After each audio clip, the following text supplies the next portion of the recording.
I just wanted to reinforce a point using a little bit of audio and maybe raise your eyebrows a little bit about something. So walk with me here. In the first hour, I read just a couple little tidbits from this article in Compact called The Lost Generation. Wonderful article. Wonderful. And it lays out about 2014, corporate America decided they weren't going to hire white people anymore. And they began an extremely systemic campaign to freeze white men out of corporate America, and it was unbelievably successful.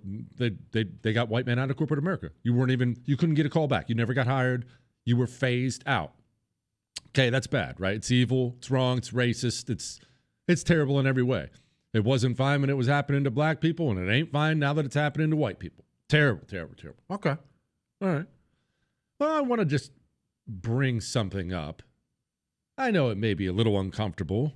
Remember, if you're offended, I don't care. You can send me an email, but I want to bring something up. Why?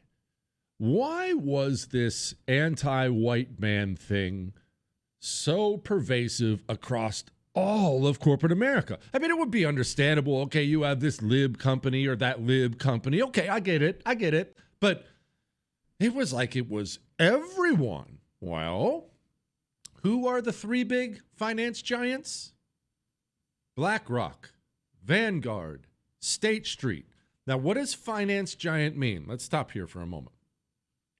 These companies, these gigantic finance companies, essentially control the boardrooms of corporate America, and they control it through access to money. So if you're Bank of America, and you know you're going to need a $2 billion loan next year, well, BlackRock's got to facilitate that for you. And if you've been a good little boy or a good little girl, then BlackRock will give you your $2 billion. But if BlackRock doesn't approve of, let's say, how many white men you have in the boardroom, then you are screwed. They hold the power of money over corporate America by holding the power of capital. Now, you've heard this audio before on the show, but allow me once again to introduce you to the CEO of BlackRock. His name is Larry Fink. Why was the systemic torpedoing of white careers so prevalent in the country? Hey, Larry, tell us. Well, behaviors are going to have to change, and this is one thing we're asking companies. You have to force behaviors, and at BlackRock we are forcing behaviors. 54% of the incoming class are women. We added 4 more points in terms of diverse employment this year. You know, what we're doing internally is if you don't achieve these levels of impact, your compensation could be impacted, okay? We're doing the same thing. And so it's just, you have to force behaviors. And if you don't force behaviors, whether it's gender or race or just any way you want to say the composition of your team, you're going to be impacted. And that's not recruiting, it is development, as Ken said.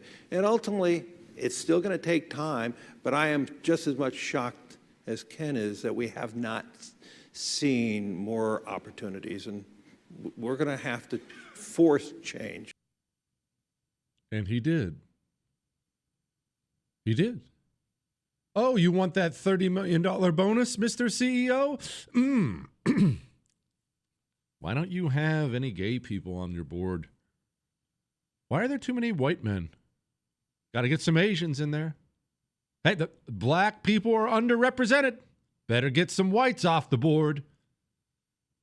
Larry Fink, BlackRock, bragged about racism against white people on camera. And remember, as I've told you before, every single corporation you see that brags about diversity, it's going to diversify, diversity, they're openly bragging about discriminating against white men. That's what it is. Because it never, ever means hire more white men. It means that's what we won't hire. Now, which part of this would offend you? Do I need to remind you that Russia-Ukraine's still going on? Trump's son-in-law, Jared Kushner, That would be Ivanka's husband. He's knee-deep in these negotiations between Ukraine and Russia. But he's not sitting at the table alone. The story came out last week. Jared Kushner has a couple men by his side. One of them, also in the Trump administration, Steve Witkoff. The other one, Larry Fink. Larry Fink of BlackRock. When we talk about, quote, the lost generation, systemic racism against white men across corporate America, the destruction of careers, destruction of hopes, dreams, just for the color of your skin and your gender, BlackRock and Larry Fink, they were a main driving force behind it. And now they're part of the negotiations to end the Russia-Ukraine war? After Larry Fink puts into place these policies and brags about these policies, he's now going to make money off the American taxpayer? You know that's how this is going to work. He's going to make money. He's there. He's not there out of goodwill.